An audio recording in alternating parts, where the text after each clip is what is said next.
Welcome to Nanak classes. दोस्तों, Nanak classes के YouTube channel पे आपका स्वागत है। आज है 25 मई और 25 मई 2023 के जितने भी most important Rajasthan current affairs के क्वेश्चन बनते हैं, आज हम उनका डिस्कस करेंगे। पूरा वीडियो ध्यान से देखना और लास्ट में मैं आपसे क्वेश्चन पूछूंगा जिनके जवाब आपको कमेंट बॉक्स में देने हैं। आज हम पढ़ेंगे भरतपुर साइबर अपराध श्रेणी में देश भर में शीर्ष पे आया है।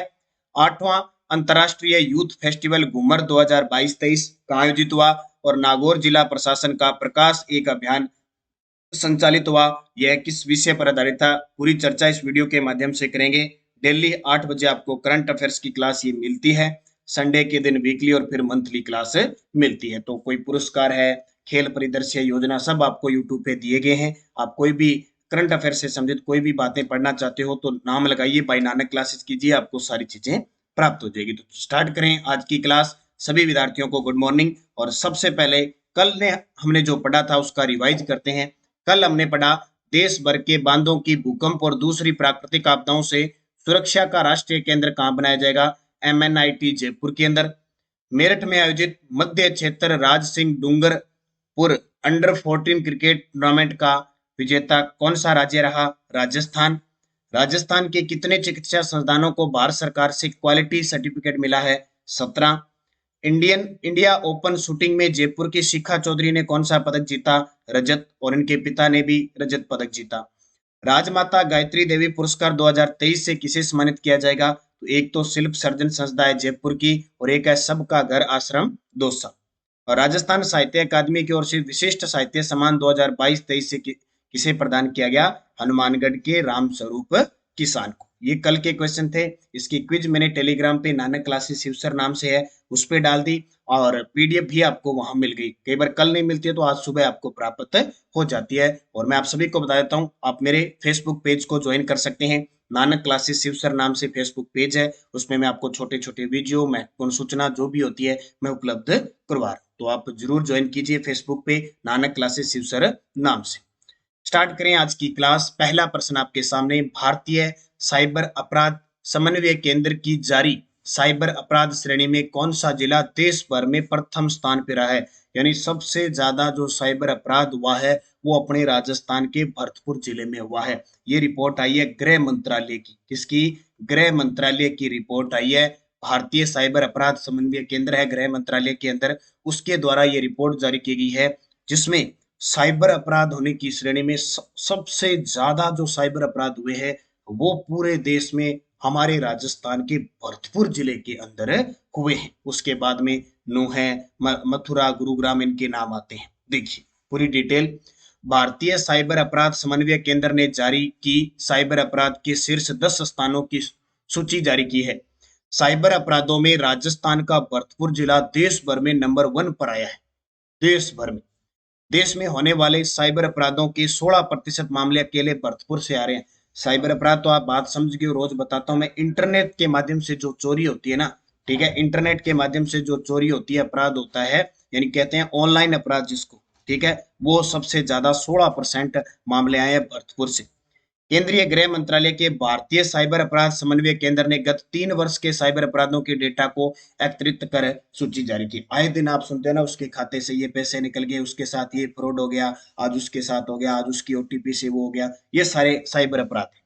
गृह मंत्रालय की ओर से जारी साइबर अपराधों की रिपोर्ट में देश भर में पंजीकृत कुल साइबर अपराधों में से 54.1% राष्ट्रीय राजधानी क्षेत्र में हो रहे हैं। राष्ट्रीय राजधानी क्षेत्र मतलब जो दिल्ली एनसीआर में जितने भी क्षेत्र आ रहे हैं वहां टोटल 100% का लगभग 54% अकेला इस क्षेत्र में हो रहा है। इन स्थानों में सबसे अधिक 16% अकेले भरतपुर में सामने आया है। इसके बाद मथुरा से 14%, नूह से 12% हरियाणा के अंदर है, अपने राजस्थान की सीमा लगती है। गुरुग्राम और अलवर में 12% मामले सामने आए। तो ये भरतपुर और एक टॉप 10 में अपना आ जाता है अलवर जिला। तो यहाँ पे साइबर अपराध हुआ है। अब साइबर अपराध हो जाए उसमें बचने के लिए कौन से नंबर डायल करने, कैसे बचा जाएगा, ये मैं आपको थोड़ी सी बूस्टर डोज के माध्यम से बताता हूँ। साइबर अपराध होने पर 1930 पर कॉल करें भी। जैसे आप कोई दुर्घटना हो जाती है, एम्बुलेंस के लिए 108 कॉल करते हो, चाइल्ड हेल्पलाइन नंबर 1098 करते हो, शिकायत के लिए 181 करते हो, उसी प्रकार साइबर अपराध होने पर 1930 पर कॉल करें। साइबर अपराध होने पर लोग 1930 हेल्पलाइन नंबर पर सूचना दे सकते हैं।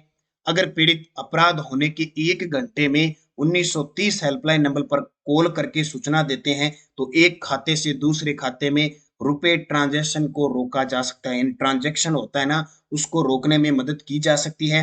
समय पर सूचना देने पर बड़े अपराध होने से बचा जा सकता है। तो आज सारे विद्यार्थी इस क्लिप को काट कर सारे के सारे विद्यार्थी अपने व्हाट्सएप पे, टेलीग्राम पे, ग्रुप में ये देना ही देना है, क्योंकि आजकल हम इतने ज्यादा वो कहते हैं ना कि बिजी हो चुके हैं कि पैसे कमाने के चक्कर में या किसी के चीज में, कि हम आगे चलते रहते हैं, पीछे वाला ध्यान नहीं देते हैं, और बहुत सारे गरीब या और होते हैं उनके साथ फ्रॉड हो जाता है। तो ये आज ये इतने क्लिप काट के आप जरूर काम करोगे और अपने स्टेटस लगाओगे, व्हाट्सएप ग्रुप वगैरह, ये सबको पता लगना चाहिए कि साइबर अपराध होने पर 1930 पर हेल्पलाइन पे तुरंत कॉल कीजिए। अगर 1 घंटे के अंदर अंदर आप ये कॉल कर देते हो, सूचना मिल जाती है वहां पे, तो आपका पैसा रुक सकता है, फ्रॉड से आप बच सकते हो, साइबर अपराध से बच सकते हो। तो ये आप जरूर काम करना है कि ये बहुत ही अच्छा काम है, जन हितैषी का काम है आपके लिए। एक और बात याद रखना, अभी हाल ही में ताजा प्रदेश में बढ़ते साइबर क्राइम की रोकथाम के लिए राज्य सरकार द्वारा पुलिस मुख्यालय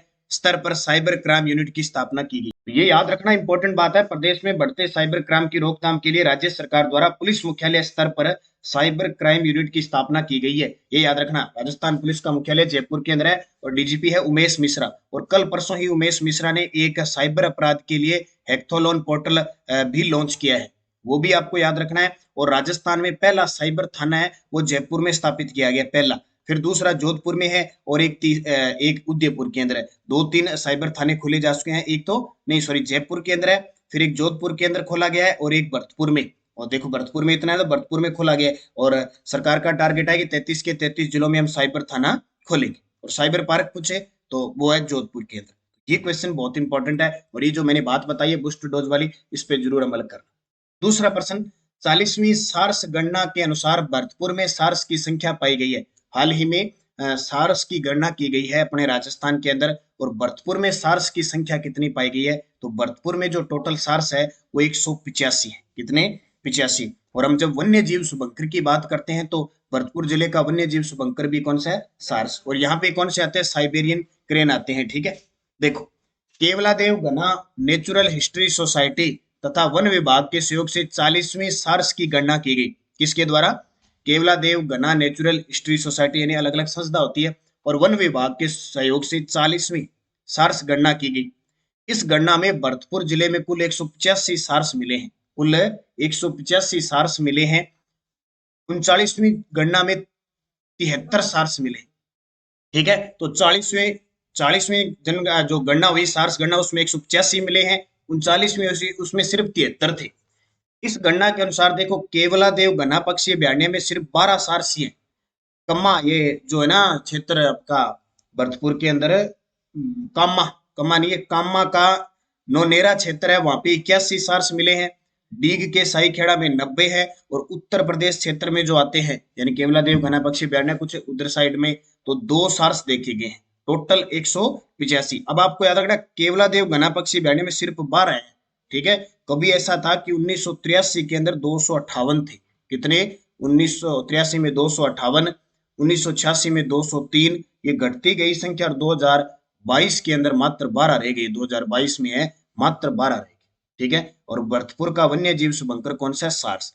केवलादेव घना पक्षी अभ्यारण्य बहुत चर्चा में है, क्यों क्यों रहता है? क्योंकि एक तो यहाँ 1985 में इसे विश्व धरोहर सूची में शामिल किया, इसके अलावा ये रामसर साइट में भी है, अभ्यारण्य भी है, राष्ट्रीय उद्यान भी है, पक्षियों का स्वर्ग इसे कहा जाता है।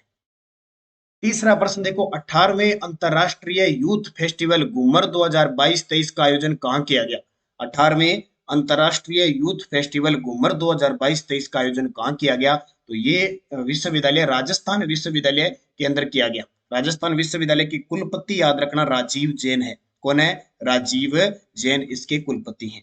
देखो, 18वें अंतरराष्ट्रीय यूथ फेस्टिवल घूमर 2022-23 का आयोजन राजस्थान विश्वविद्यालय जयपुर में किया गया। छोटे छोटे प्रश्न कई बार पेपर में आ जाते हैं।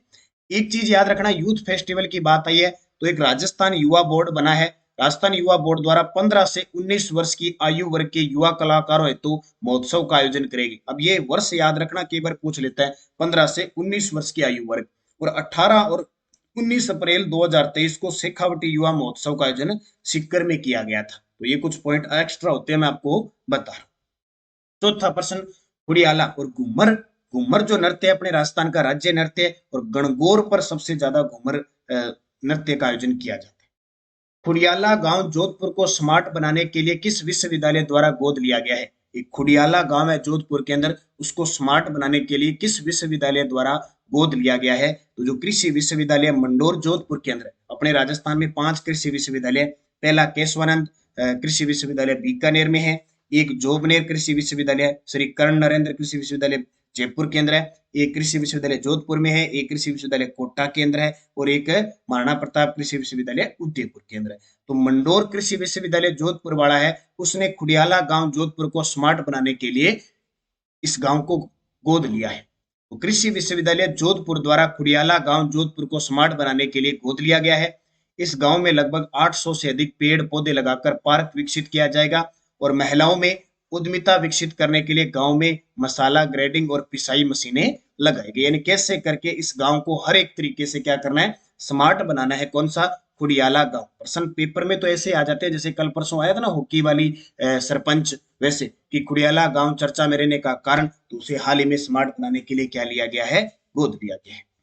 5 नंबर प्रश्न देखो, प्रदेश में स्वास्थ्य क्षेत्र में अनुसंधान के लिए चिकित्सा शिक्षा विभाग ने किसके साथ एमओयू किया है? ये चिकित्सा शिक्षा नहीं अभी, यह चिकित्सा विभाग ने किसके साथ एमओयू किया है?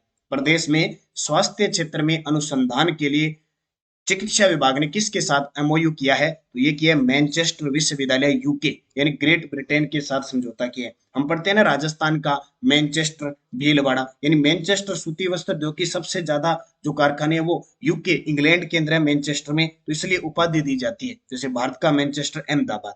तो मैनचेस्टर विश्वविद्यालय यूके के साथ समझौता किया है। तो विज्ञान, मानविकी और स्वास्थ्य के क्षेत्र में अनुसंधान को बढ़ावा देने के लिए चिकित्सा शिक्षा विभाग, ये शिक्षा थोड़ा सा उल्टा नाम आ रहा है, और मैनचेस्टर यूनिवर्सिटी के बीच एक एमओयू हुआ है। तो ये क्या है? चिकित्सा शिक्षा विभाग और मैनचेस्टर यूनिवर्सिटी के बीच एमओयू हुआ है। आपसी अनुभव साझा होने से प्रदेश के मेडिकल कॉलेजों में कार्यरत डॉक्टरों और नर्सिंग स्टाफ को वैश्विक पहचान मिलेगी। ठीक है, तो विज्ञान, मानविकी और स्वास्थ्य के क्षेत्र में अनुसंधान बढ़ाना है, उसके लिए चिकित्सा शिक्षा जो विभाग है, इन चिकित्सा शिक्षा विभाग का मतलब शिक्षा के क्षेत्र में जो शिक्षा दी जाती है, और मैनचेस्टर यूनिवर्सिटी के बीच एक एमओयू हुआ है। आपसी अनुभव साझा करेंगे एक दूसरे के साथ, उस यूनिवर्सिटी वाले और अपने राजस्थान की शिक्षा शिक्षा विभाग वाले, तो आपस में उनमें कार्यरत नई नई तकनीक सीखेंगे, वैश्विक पहचान बनेगी, इसके साथ ही कैपेसिटी बिल्डअप भी होगी, तो उनकी क्षमता भी बढ़ेगी, तरीका, तौर तरीका, सारा कुछ। तो प्रदेश में स्वास्थ्य क्षेत्र में अनुसंधान के लिए चिकित्सा शिक्षा विभाग ने किसके साथ एमओयू किया है? मैनचेस्टर विश्वविद्यालय यूके। ये देखो, ये समझौता आपके सामने। अब बूस्टर डोज देखो, स्वास्थ्य की बात आई है तो कुछ बात राजस्थान के संदर्भ में कर लेते हैं। सरकारी स्तर पर नए डॉक्टर तैयार करने में राजस्थान देश में दूसरे स्थान पे है, यानी सरकारी मेडिकल कॉलेज से डॉक्टर बनने में देश में दूसरे स्थान पे है राजस्थान। देश में पहली बार राज्य सरकार ने राइट टू साइट विजन के उद्देश्य से अंधता नियंत्रण नीति लागू की। अभी युवाओं में क्वेश्चन आ गया। भगवान महावीर कैंसर चिकित्सालय जयपुर द्वारा कैंसर जांच आपके द्वारा अभियान की शुरुआत की गई है। प्रतापगढ़, जालोर, राजसमंद में राज्य के खर्चे से सरकारी मेडिकल कॉलेज खोलने की घोषणा की गई है। राज्य में 30 नवंबर 2022 तक 30 मेडिकल कॉलेज है, कुछ संचालित है, कुछ निर्माणाधीन है, ऐसे करके, और 3 ये होगी।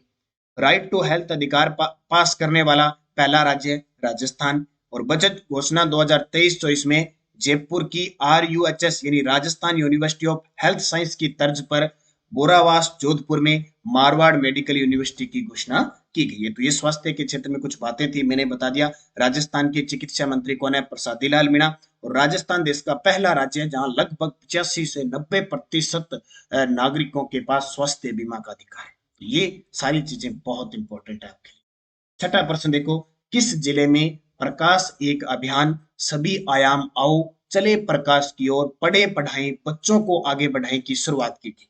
प्रकाश एक अभियान सभी आयाम आओ चले प्रकाश की ओर पढ़े पढ़ाएं बच्चों को आगे बढ़ाएं की शुरुआत नागौर जिले के अंदर। ये पहले भी हम इसकी चर्चा कर चुके हैं।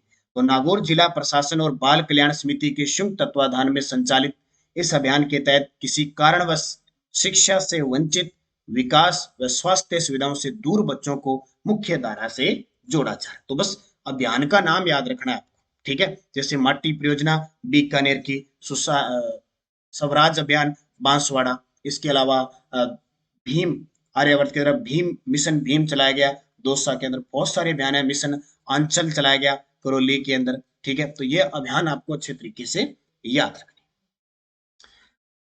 पीडीएफ आपको टेलीग्राम पे मिल रही है, नानक क्लासेस शिव सर नाम से, क्विज वगैरह मिल रही है। और ये तो एक बड़ी बहुत ही अच्छी नवाचार आपके लिए शुरू किया कि रोज वन लाइनर क्वेश्चन पोस्ट के माध्यम से आपको यूट्यूब की कम्युनिटी पर है, टेलीग्राम पे, इंस्टाग्राम पे, फेसबुक पेज पे सब आपको मिल रहा है। तो हर एक सुविधा आपको मिल रही है, उसका आप फायदा उठाएं। पिछले वीडियो का क्वेश्चन क्या था, अंतरराष्ट्रीय जैव विविधता दिवस पर 22 मई अवसर पर किस वन्य जीव कंजर्वेशन में जंगल सफारी शुरू की गई थी? तो ये की गई थी बीड झुंझुनू के अंदर। अब आपके लिए क्वेश्चन जिसका जवाब आपको कमेंट बॉक्स में देना है। राजस्थान साहित्य अकादमी की ओर से विशिष्ट साहित्य सम्मान 2022-23 किसे प्रदान किया गया? रामस्वरूप किसान, रति सक्सेना, भरत चंद्र शर्मा, डॉक्टर चंद्र प्रकाश देव। सही जवाब आपको कमेंट बॉक्स में देना है। यस्टरडे डोज क्या थी? राजस्थान की दूसरी मीरा किसे कहते हैं? रानाबाई को। इनका जन्म हुआ था हरनावा नागौर के अंदर। ये कई बार प्रश्न आ चुका है। निरंजनी संप्रदाय की प्रमुख पीठ कहाँ पे है? गाडा डिडवाड़ा नागौर में, हरिदास जी इसके प्रवर्तक। निम्न में से किस संप्रदाय का संबंध अग्नि नृत्य से है? जसनाथी संप्रदाय।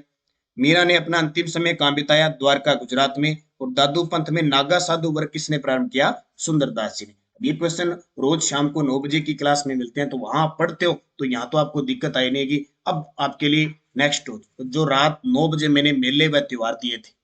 कोलायत में कपिल मुनि का मेला कब बढ़ता है? जल झूलनी एकादशी कब बनाई जाती है? महावीर जयंती कब बनाई जाती है? बाबू महाराज का मेला किस जिले में लगता है? Easter, good Friday, Christmas day का संबंध किस धर्म से? ये पांचों क्वेश्चन आपको का जवाब देने रात 9 बजे की क्लास में मैंने दिए। और नानक क्लासेज ऐप में ये टेस्ट सीरीज चल रही है। शाम 6 बजे रोज टॉपिक का टेस्ट होता है। जैसे आज होगा मंदिर मस्जिद, क्या होगा? मंदिर व मस्जिद का टेस्ट होगा। भूगोल, इतिहास, कला, संस्कृति, राजनीतिक विज्ञान का। तो ये टेस्ट ज्वाइन कर लो टॉपिक के हिसाब से। 200 रुपए इसका चार्ज है एक ईयर का, यानी 31 दिसंबर 2023 तक आपको संडे को छोड़कर रोज टेस्ट मिलेंगे, रोज।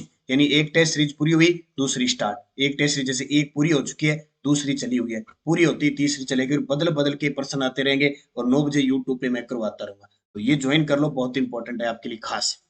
ठीक है, तो ये क्वेश्चन आपको जवाब देने हैं। वीडियो को लाइक शेयर कर देना। और मैं आपको बताता हूँ एसआई की टेस्ट सीरीज चल रही है, साप्ताहिक टेस्ट है, टॉपिक वाइज सारे टॉपिक क्लियर किए जा रहे हैं। और अगर आप हमारे वीआईपी मेंबर बनना चाहते हो, 1000 रुपए में 1 वर्ष की वैलिडिटी रहेगी। सारे कोर्स फ्री होंगे आपको, PTI, second grade, first grade, college lecturer, app में जितनी टेस्ट सीरीज चल रही है सारी फ्री होगी।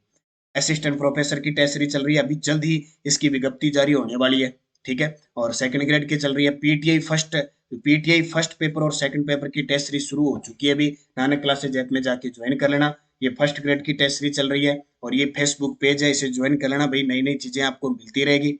और करंट अफेयर्स अगर आपको चाहिए तो जनवरी से दिसंबर 2023 वीकली मिलता है टेस्ट, मंथली टेस्ट मिलता है, हर मंथ की पीडीएफ मिलती है। हर मंथ की पीडीएफ मिलती है सिर्फ 100 रुपए में, 1 साल तक, दिसंबर 2023 तक टेस्ट मिलेंगे। तो ज्वाइन कर लेना। और ये राजस्थान सामान्य अध्ययन की टेस्ट सीरीज है ही है जो आपको ज्वाइन करनी है। टॉपिक वाइज पढ़ना है, रोज 6 बजे टेस्ट देना है, 9 बजे आपको यूट्यूब पे क्लास देखनी है, ताकि हर एक चीज आपकी कवर होती जाए। तो इस प्रकार आप अध्ययन करते रहे तो निश्चित तौर पे आपको सफलता मिलेगी। धन्यवाद। जय हिंद, जय भारत, जय राजस्थान।